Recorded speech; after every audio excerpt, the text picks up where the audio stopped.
All right, Godly Manhood Part 7. We're diving in deep in here. This is 7, 8, 9 are building yourself into a warrior. So we're going to start off and kick into this with some examples.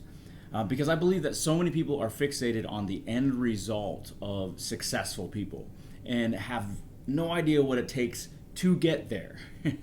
And we're looking at that in the book of Nehemiah on Sunday mornings. We see a guy who has favor with the king and with his own people and maneuvers skillfully through political landmines with tons of opposition and accomplishes these huge things for God and for his people. But do we see the guy who built those skill sets, who forged himself into the warrior in the first place that God had called himself to be?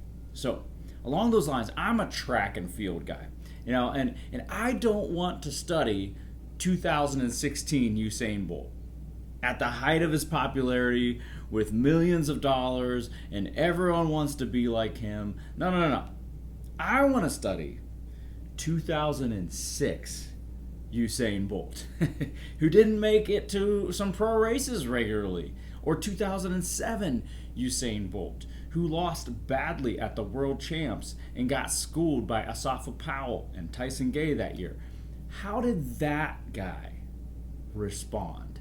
What did his off-season training look like that year before he goes out and breaks the world record by thumping his chest in 2008? That's gold. I don't want to study 1997 Michael Jordan, who got his 5th ring. Definitely not Washington Wizards Michael Jordan. I want to study the guy in the mid-'80s who built the disciplines in himself to become that guy while still not winning those championships as a team. And then how he started leading, how he started motivating the other people on his team to also forge those disciplines, forging the whole team into champions. That is where the gold is at. Again, stop studying Steve Jobs after the release of the iPhone in 2007 with the black turtlenecks and the little spectacles and the eccentric personality. Study the guy that built a computer in a garage and had to borrow $800 from a friend to become incorporated as a business. That is where the gold is at. The point for godly men is this: it's not about the end result and the success. It's about who you're becoming. Who is God forging you into? And how are you partnering with God to become the useful person that He sees in you, that He created you to be?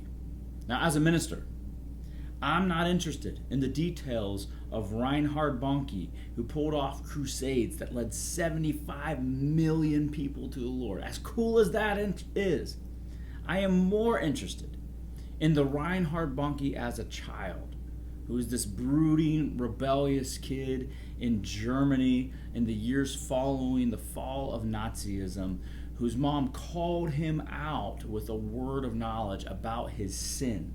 He repented, gave his life to Christ, and dedicated his life to bringing Christ to all nations. Some of you are so worried about where you're going to end up that you're missing the battle entirely. The battle is right now.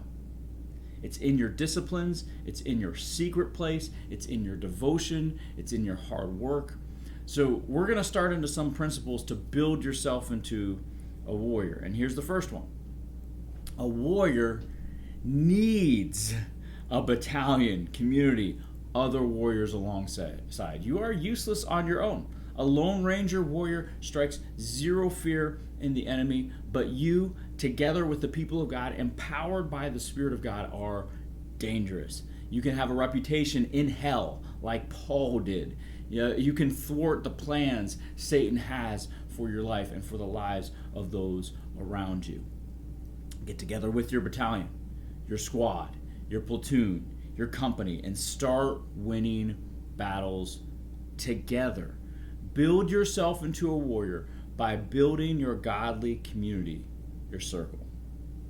And I want to see this, and I want to ask a few questions about your relationships that you need to ask yourself in a diagnostic way.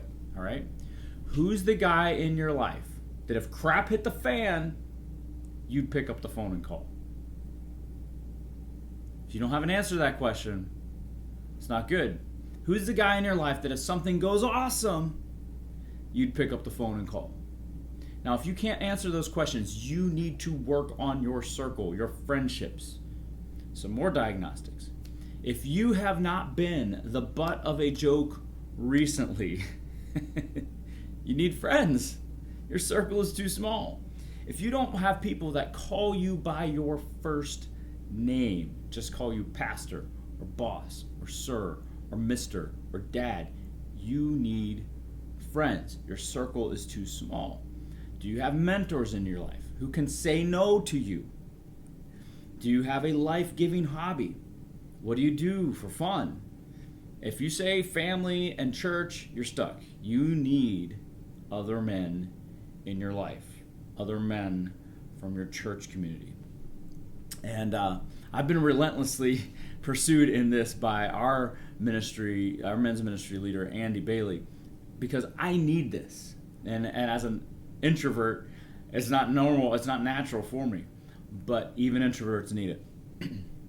And he told me, he said, I want to walk into Journey Life Church knowing that there are at least 15 men who have an intentional posture toward growth in their marriage, personal growth, work, etc.